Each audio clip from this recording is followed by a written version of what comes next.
Good morning, students. Today we are going to see an important topic called periodontal ligament. As far as university exam pattern is concerned, you can expect either as a short note and also as an essay. To start with introduction, the term periodontium arises from the Greek word peri meaning around and odont means tooth. Tissues that invest and support the teeth are collectively termed as periodontium. Coming to the definition, periodontal ligament is an unique, multifunctional, sharp, specialized, vascular and highly cellular connective tissue that surrounds the root of the tooth and connects to the inner wall of the alveolar bone. It is continuous with the connective tissue of the gingiva and communicates with the marrow spaces through vascular channels in the bone.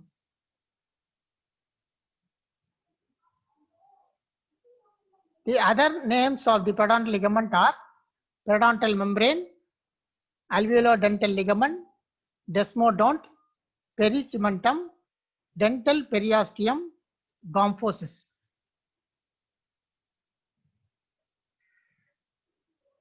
We'll start with developmental of periodontal ligament.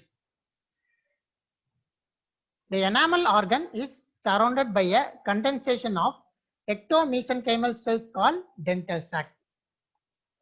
The part of the dental sac immediately close to the enamel organ is called dental follicle. Once the Hetwick epithelial root sheath disintegrates, leaving behind the epithelial beds of Malleus, the cells of the dental follicle come close to the surface of the newly formed dentin.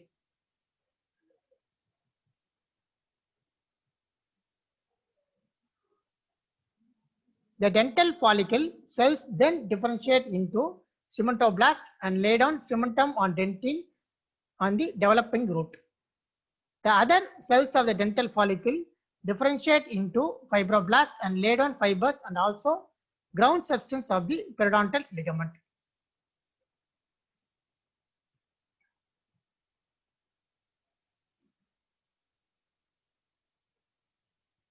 As the crown approaches to the oral mucosa during the tooth eruption, these fibroblasts become active and start producing collagen fibrils.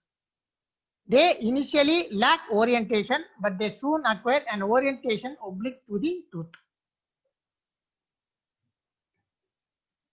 The first collagen bundles appear in the region immediately apical to the cemento-enamel junction and give rise to gingivo-dental fiber groups. As the tooth eruption progresses, additional oblique fibers appear and become attached to the newly formed cementum and bone.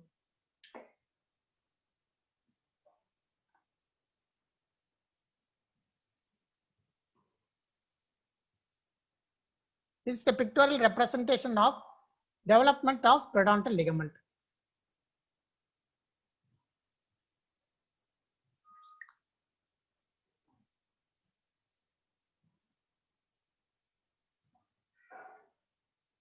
The transeptal and alveolar crest fibers develop when the tooth emerges in the oral cavity. Alveolar bone deposition occurs simultaneously with periodontal ligament organization. Sharpies fibers are fewer in number and more widely spaced, these emerging from the cementum.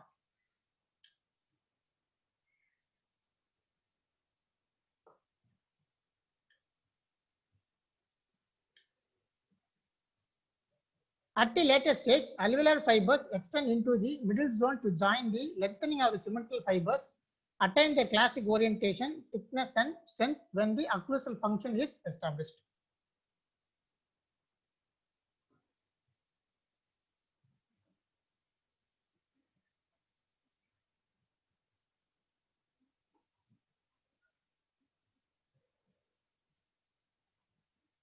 This is the diagrammatic representation of development of periodontium. You can see alveolar bone proper on the left side and the cementum on the other side, and the periodontal fibers emerging from the alveolar bone proper and also from the cementum. Rearrangement of the fiber ends in the plexus is supposed to accommodate tooth eruption without necessitating the embedding of new fibers into the tooth and the bone.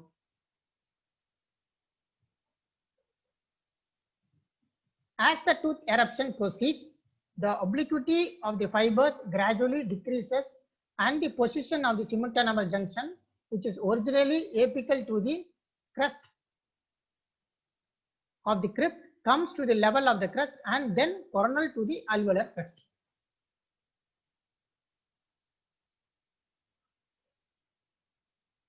Coming to the periodontal ligament, shape and site, the average width of the periodontal ligament is 0.2 millimeter. It ranges from 0.5 to 0.38. The thinnest portion is around the middle third of the root.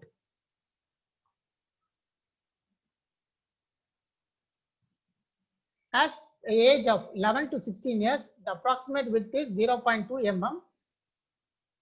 As the age advances, the width decreases. So 32 to 52 years, the width of the periodontal ligament is 0.18 millimeter. So the progressive decrease in the width occurs with increase of the age. The periodontal space is hourglass shape. The narrowest portion in the mid-root region near the fulcrum about which the tooth moves.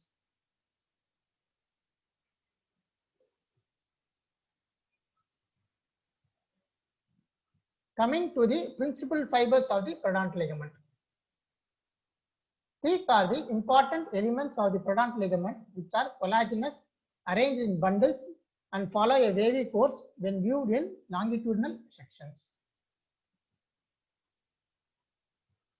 The principal fibers bundles consists of individual fibers forming a continuous anastomotic network between the tooth and the bone.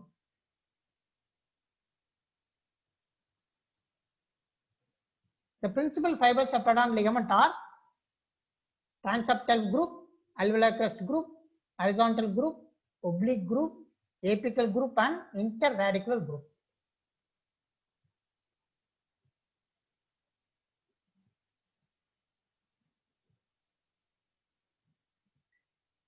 Starting with the transeptal group, these fibers extend interproximally over the alveolar crest and are embedded in the cementum of adjacent teeth.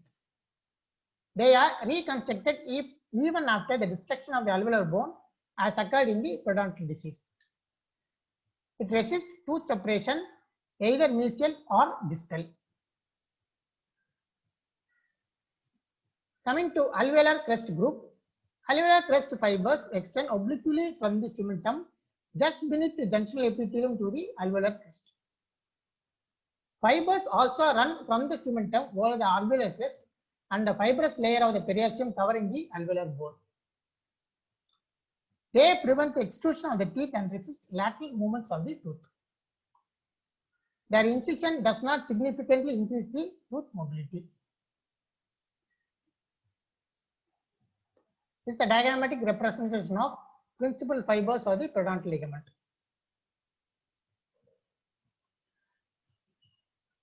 Coming to horizontal group, these group of fibers extend at right angles to the long axis of the tooth from the cementum to the alveolar bone. They resist horizontal and tipping forces. Oblique group fibers are the largest group in the periodontal ligament, extend from the cementum in a coronal direction obliquely to the bone. They bear the brunt of vertical masticated stress and transform them into tension on the alveolar bone. It is the largest principal fiber group. They resist apically directed masticatory forces.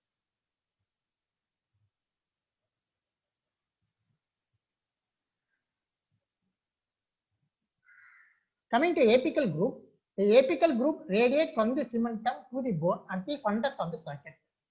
They do not occur on incompletely formed roots. The functions of apical group of fibers are: they prevent tooth tipping, resist forces of luxation.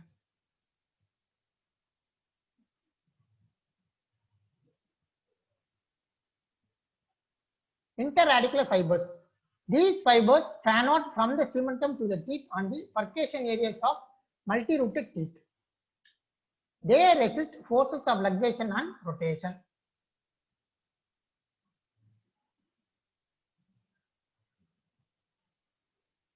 To study the topography of the principal fibers, human premolars untreated teeth were fixed in 4% of buffer formaldehyde.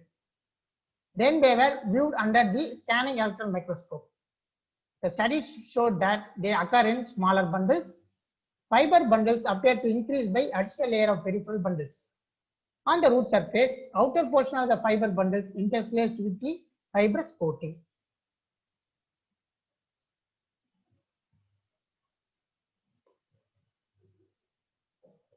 In demineralized sections, principal fibers bundles transverse in the cementum. Principal fibers connecting the periodontal ligament were arranged in ladder-like fashion. At the cemento-dental junction, fibers ended as finger-like projection, rendering an irregular borders between the dentin and the cementum.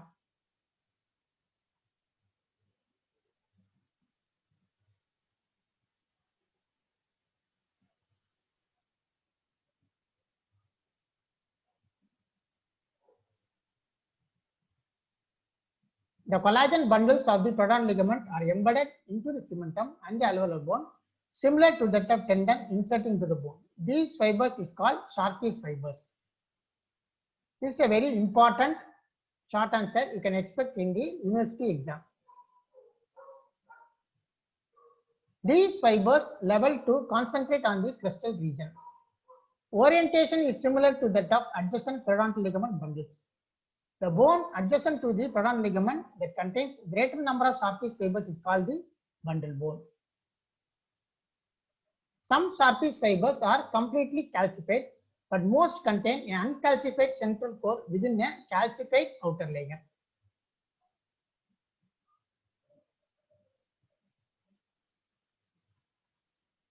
Intermediary plexus of periodontal ligament.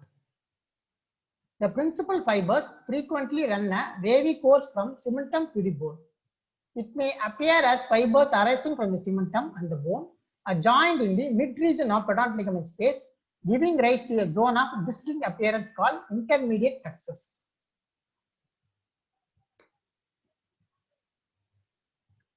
In addition to these fiber types, small collagen fibers in association with larger collagen fibers, these fibers run in all directions, forming a plexus that has been termed the indifferent fiber plexus.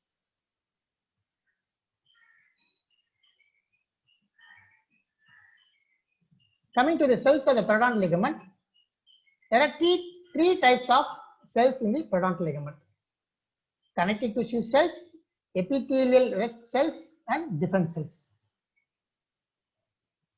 The connective tissue cells are synthetic cells and resorptive cells.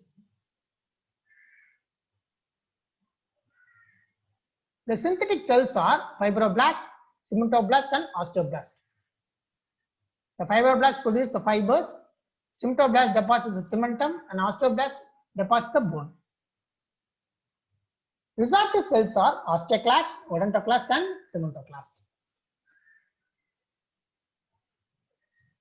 The epithelial cells are epithelial rests of Malassez.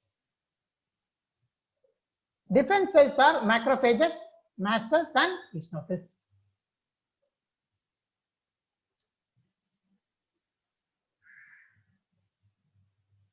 Fibroblast is the most predominant cell type of the periodontal ligament. They are found between the fibers of the periodontal ligament, where they are surrounded by fibers and ground substance.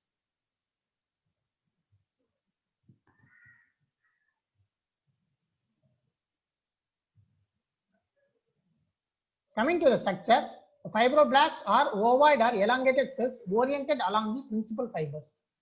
Large cells with an extensive cytoplasm associated with the protein synthesis and secretion.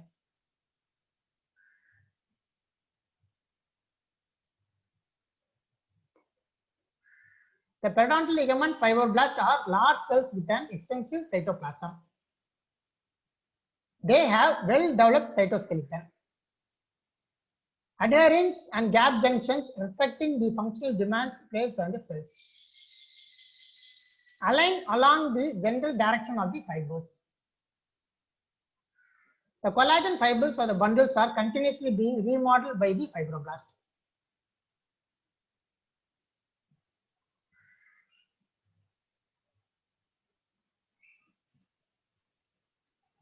The remodeling of the collagen in the ligament is not confined to any intermediate zone, but occurs across the entire width of the periodontal ligament.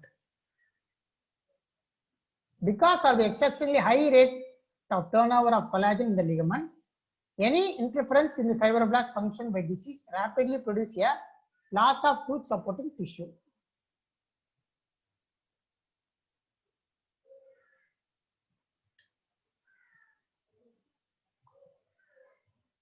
Osteoblasts are found on the surface of the alveolar bone. The ultrastructure of the osteoblast is same as the osteoblast seen anywhere in the body.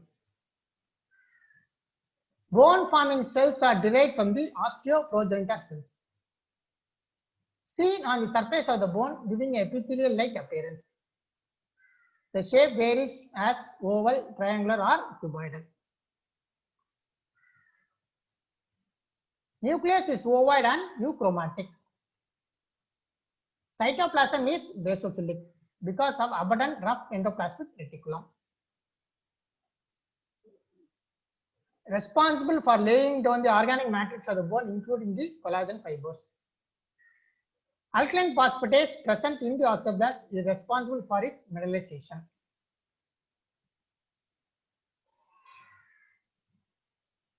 This is the electron micrographic picture of the osteoblast seen in the cross section.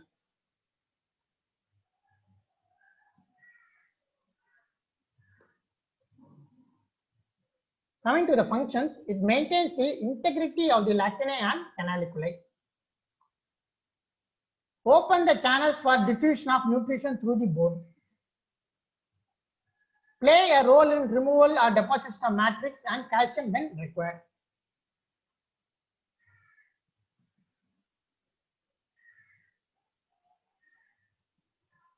Osteoblasts first migrate away from the bone surface into the body of the periodontal ligament before eventually taking up the functional position. Osteoblasts form the cell layer over forming bone surface and act as a barrier that control ion influx in and out of the bone.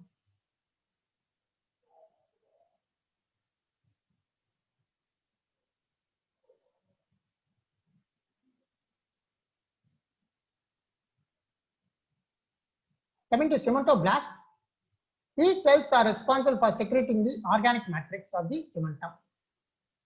Has distinct layer of cells on the root surface similar to the osteoblastic layer, but not regular in the arrangement.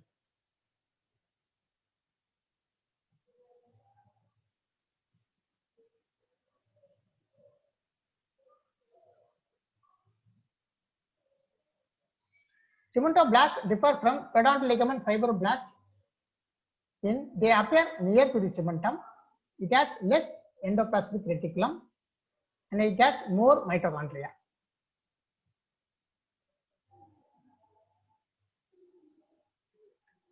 This is the diagrammatic representation of cementoblast.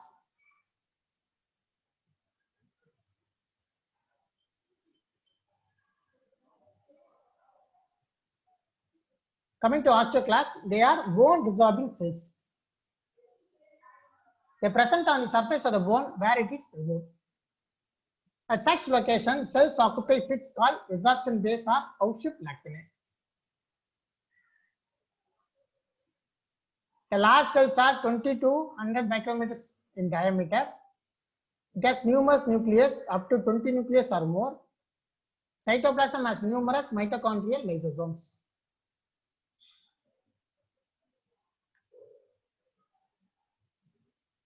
Osteoclasts are formed by fusion of mononuclear cells arising from the bone marrow. They do not cover the whole of resorbing surface at any one time. Rather, they service a much larger area by demonstrating considerable motility. It is inhibited by osteoprotein.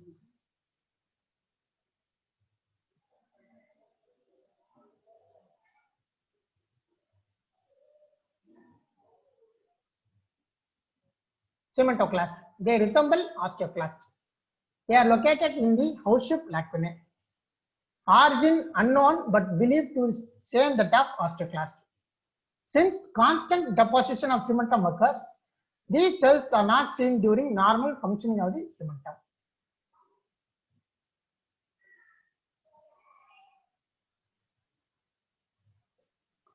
Coming to the structure of cementoclast, cytoplasma exhibit numerous lysosomes and mitochondria. The ruffled border part of plasma membrane lying adjacent to the bone.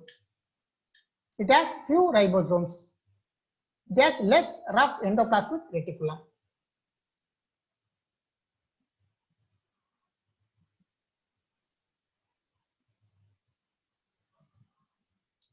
Coming to epithelial cell rests of Manasses, from a lattice work in the periodontal ligament and appear as either isolated cluster of cells or interlacing strands. They represent remnants of developmental head tooth epithelial root sheath, which is involved in differentiation of root odontoblasts and also secrete enamel-like proteins on the root surface. They are arranged in close packing of cuboidal cells completely surrounded by connective tissue cells.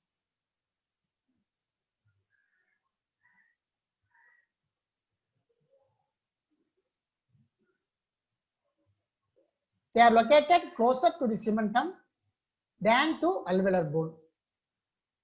Situated in the periodontal ligament at a distance of 15 to 75 micrometer from the cementum on the root surface.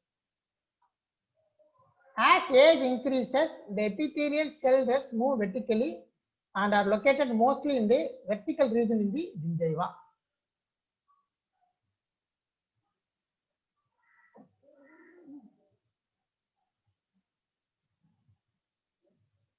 This is a scanning electron microscopic picture of epithelial rests of Manasses.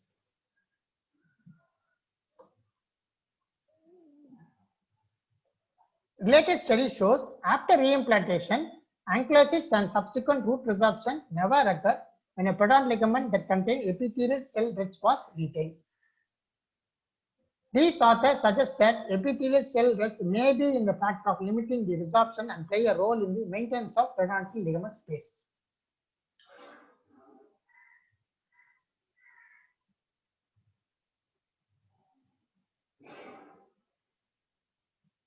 Coming to defense cells, we see macrophage cells. Macrophage cells have the ability to phagocyte unwanted material. Macrophages are usually described as a fixed when it's attached to the fibers or as a motile. Fixed macrophages resemble fibroblasts, but free macrophages are rounded.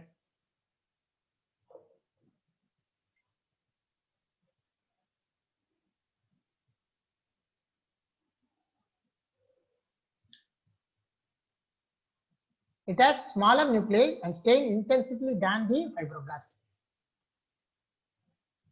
They are all kidney shaped. Cytoplasm contains numerous lysosomes which help in digesting material phagocytes by the macrophages. Macrophages may fuse together to form multinucleated giant cells.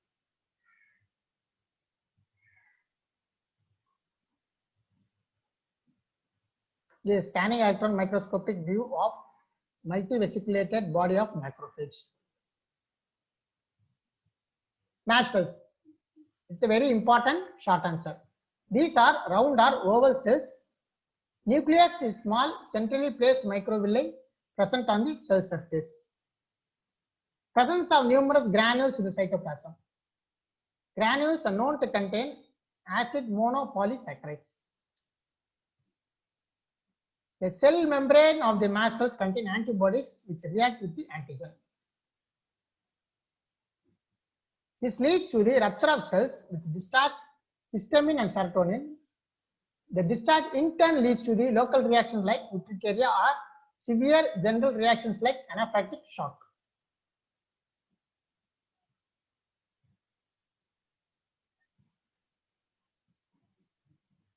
Extracellular substances. Number 1, connective tissue fibers, and number 2 is ground substance. Connective tissue fibers are collagen fibers, oxytocin fibers, reticular fibers, and elastic fibers.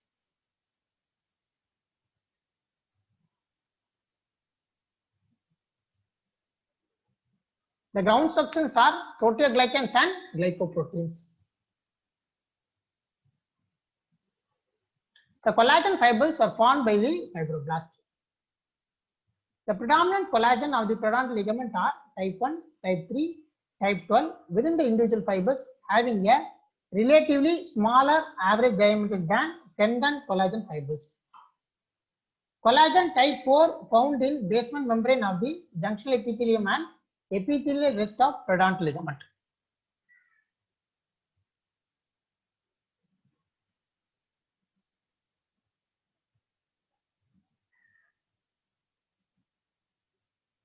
These fibers of the periodontal ligament have a structural requirement to withstand the intensive forces from mastication and to accommodate tooth eruption.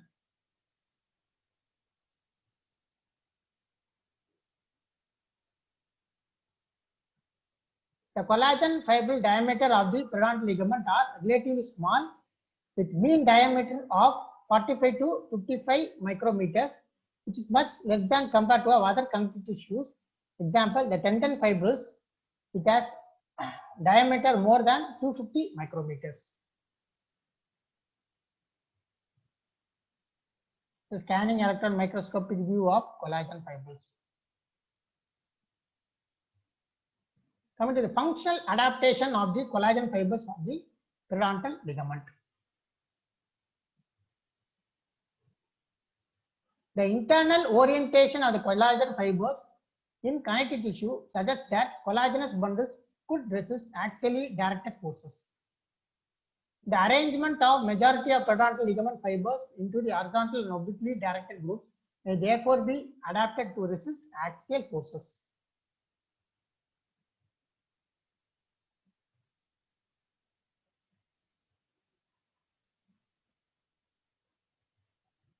Such an arrangement has mechanical advantage over a simple radial arrangement. The overlapping arrangement of the bundles may also advantageous in resisting intrusive forces as the axial displacement of the tooth tend to straighten out the fiber bundles and compress the blood vessels. You can see some immature forms of elastin, oxytalin and elanin.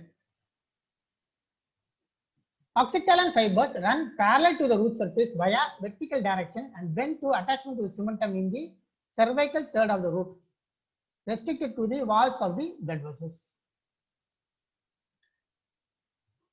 They regulate the vascular flow and play a part in supporting the blood vessels of the periodontal ligament. From the three-dimensional meshwork that extends from the cementum to the peripheral blood vessels. It's important for the fibroblast adhesion and migration.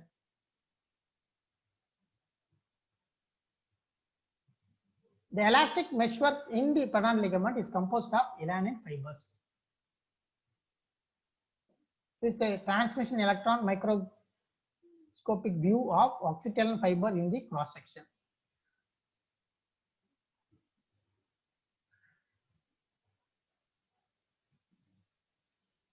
Ground substance of the periodontal ligament. The ground substance is the gel-like matrix which is synthesized by the cells of the fibroblast family. The two types of glycoconjugates to form the major constituent of ground substance, proteoglycans and glycoproteins.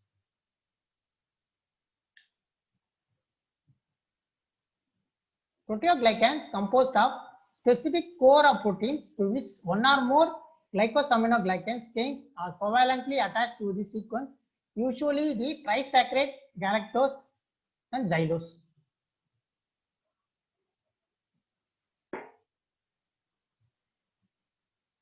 Glycosaminoglycans. It's a linear polymer of disaccharide which contains hexosamine, usually D-N-acetyl glucosamine or D-N-acetyl galactosamine, and hexuronic acid, either D-gluconic acid.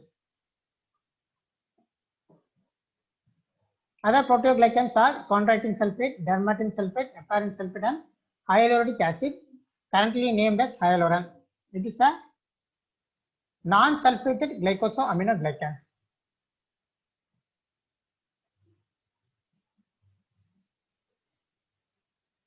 Keratin sulfate not seen in periodontal ligament but unique among glycosaminoglycans as it does not contain hexouronic acid.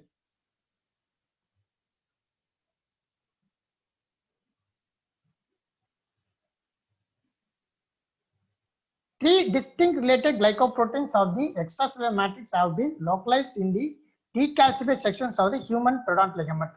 They are fibronectin, laminin, and tenascin.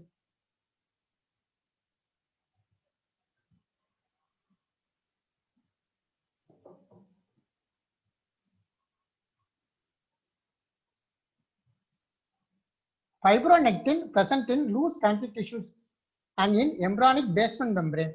It is not present in adults. Laminin is another major glycoprotein component of basement membranes. Tenascin present in glycoproteins of periodontal ligament with a smaller role in the cell attachment and organization of the basement membrane.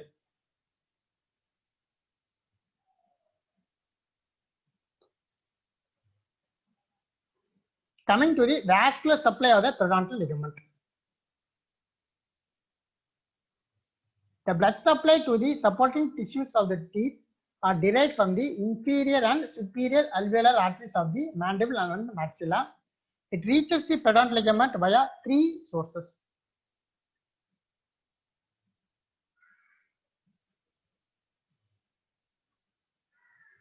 One is by the apical vessels. Number two, by penetrating the vessels from the alveolar bone. Number three, from the anastomosing vessels from the gingiva.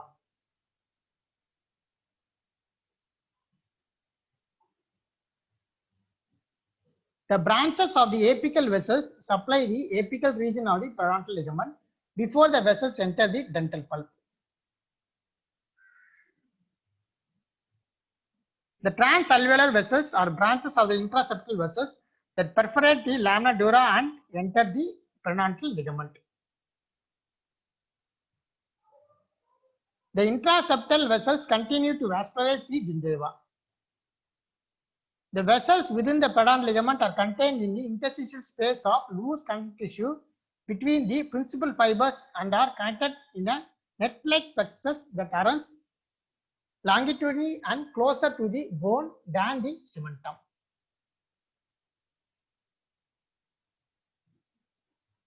This is the diagrammatic representation of vascular supply of the gingiva.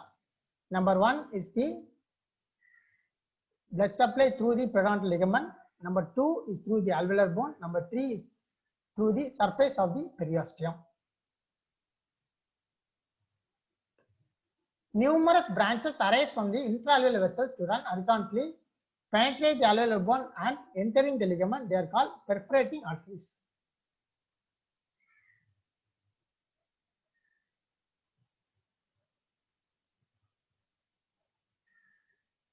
The blood supply increases from incisors to molars. The blood supply is greatest in the gingival third of single rooted teeth in the apical third. The blood supply is least in the middle third.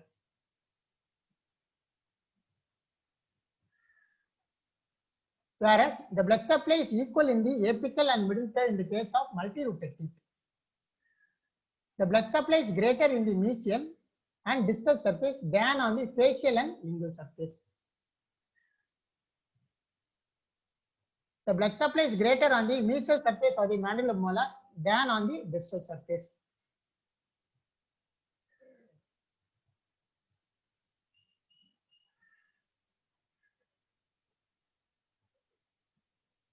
Coming to the clinical importance,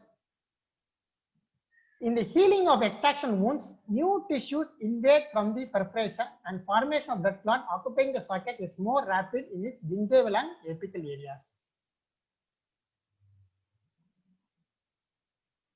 Within the ligament, the arteries occupy the areas of loose connective tissue called the interstitial areas between the principal fiber bundles. Vessels course in the apico-occlusal direction with numerous transverse connections.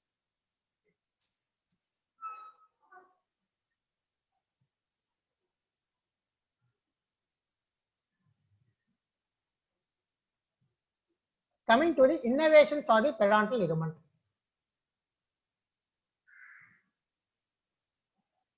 Small fibers in the periodontal ligament are particularly A delta and C fibers. The trigeminal nerve innervates the periodontal ligament through maxillary nerve or inferior alveolar branches.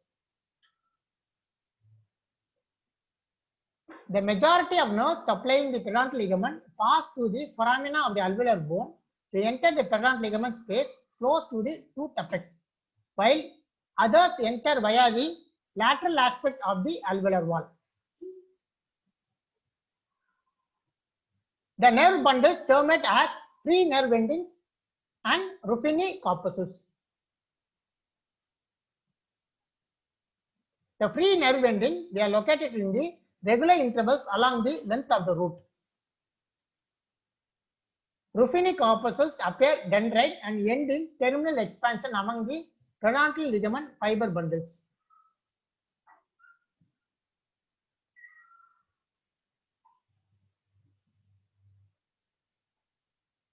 Coming to cementicles. These are calcified marks found in the periodontal ligament. These bodies found in the older individuals and they remain free. They may fuse into large calcified masses or they may be joined with the cementum.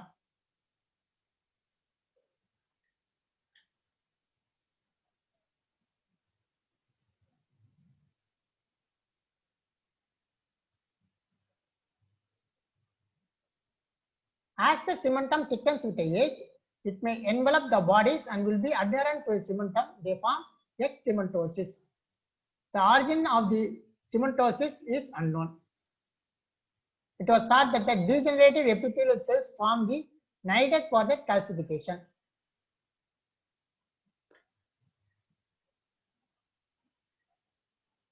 Coming to functions of the periodontal ligament.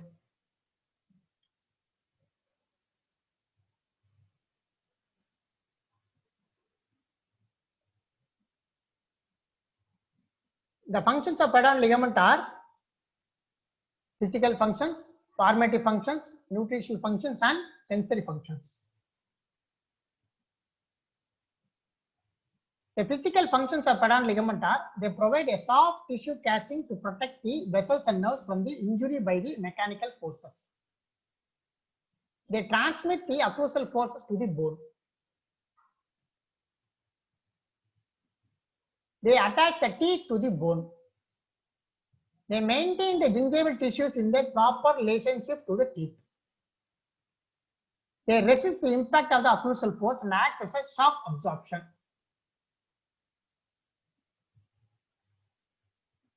Three theories are proposed for the shock absorption of the periodontal ligament. The theories are tensional theory, viscoelastic theory, thixotropic gel theory.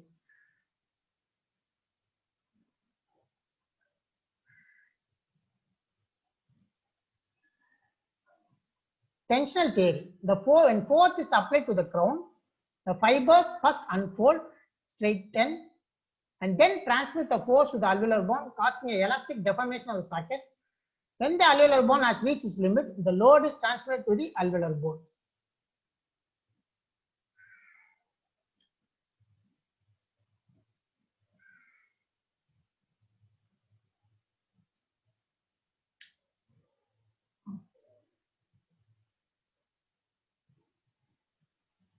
Viscoelastic theory.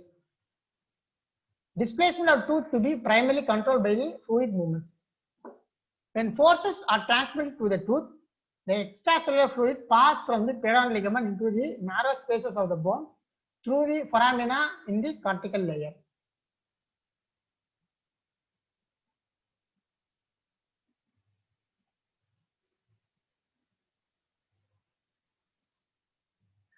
The perforation in the lamina dura links the periodontal ligament with the cancellous portion of the alveolar bone. After depletion of the tissue fluids, the fiber bundles absorb and tighten. This leads to the blood vessel stenosis, arterial back pressure, and passage of the blood ultrafiltrate to the tissues, thereby replenishing the fluids. Thixotropic gel theory. Periodontal ligament has a behavior of thixotropic gel. That is, the property of becoming fluid when shaken or still, then becoming semi-solid again. The physiological response of the periodontal ligament may be explained by the changes in the viscosity of the biological system.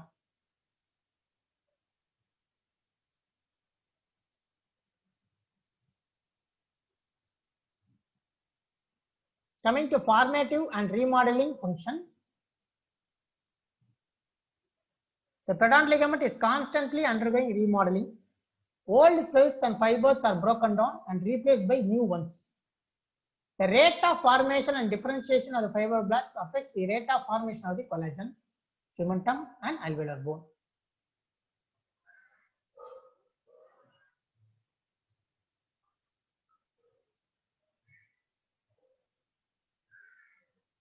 Coming to nutritional, the pedant ligament supplies the nutrient to the cementum, bone, and gingiva by the way of blood vessels and provide lymphatic drainage.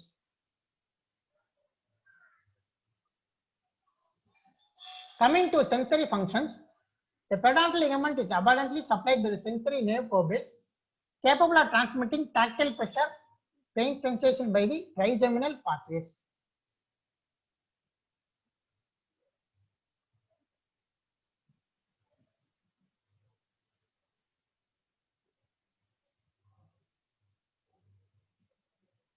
The nerve bundles pass into the pedantal ligament from the periapical area and through channels from the alveolar bone that follow the course of blood vessels.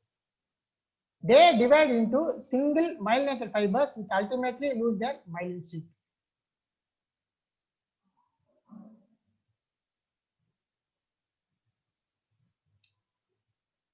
External forces and the periodontium. The periodontium exists for the purpose of supporting teeth during the function and depends on the stimulation it receives from the function for the representation of the structure. Therefore, a constant sensitive balance is present between the external forces and the periodontic structures.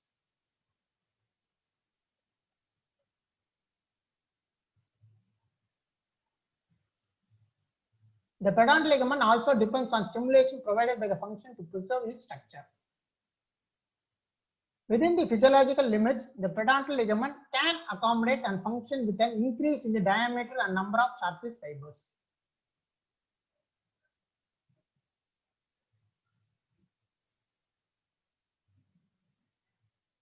Forces that exceeds the adaptive capacity of the peduncle produce an injury is called trauma from occlusion.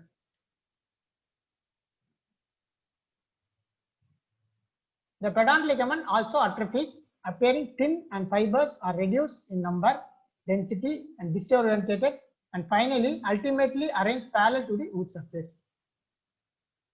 This phenomenon is called disuse atrophy or functional atrophy. Coming to clinical consideration, trauma to the ligament due to mechanical separation can produce pathological changes such as fracture or resorption of the cementum, tears of fiber bundles, hemorrhage, and necrosis. This results in resorption of the bone and pedant ligament is widened so the teeth become loose. Orthodontic tooth movement depends on resorption and formation of the bone and the pedant ligament and stimulated by tension and pressure, and also by the application of large forces which results in the necrosis of the pedant ligament fibers. In the case of scleroderma, the pedant ligament is uniformly widened at the expense of surrounding alveolar bone. Malignancy, both primary and metastatic, can affect the alveolar ridge and often present as periodontal disease.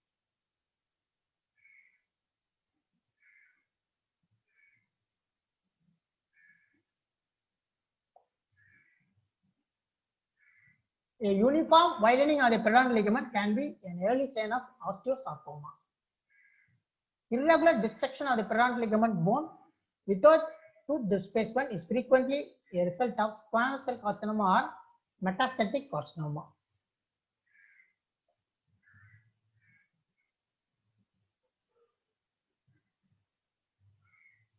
Reduction in vascularity, elasticity, and reparative capacity are some of the common manifestations of aging, generally noticed in all tissues.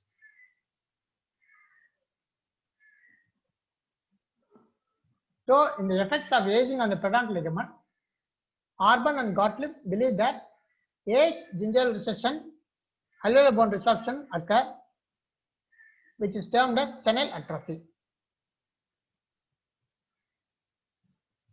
As on aging, there will be decrease in the number of fibroblasts with more irregular structure is seen. Decrease in collagen synthesis, decrease in number of periodontal fibers. The fiber bundles were thicker, broader, and more highly organized.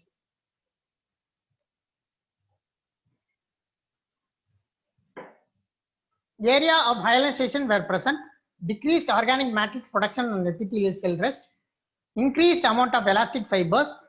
The surfaces of the periodontal alveolar bone were jagged, and uneven and irregular insertion of the fibers were seen. In children, periodontal ligament space is wider, partly because of thinner cementum and alveolar cortical plates. It contains less fibers, more blood vessels. Alveolar bone has larger marrow spaces and fewer trabecula than in adults. Marrow is also vascular.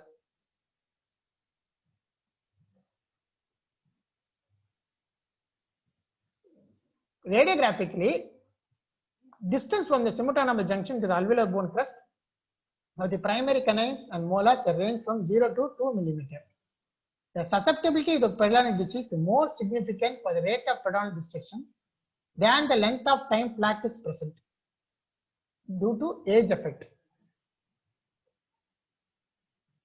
Thank you.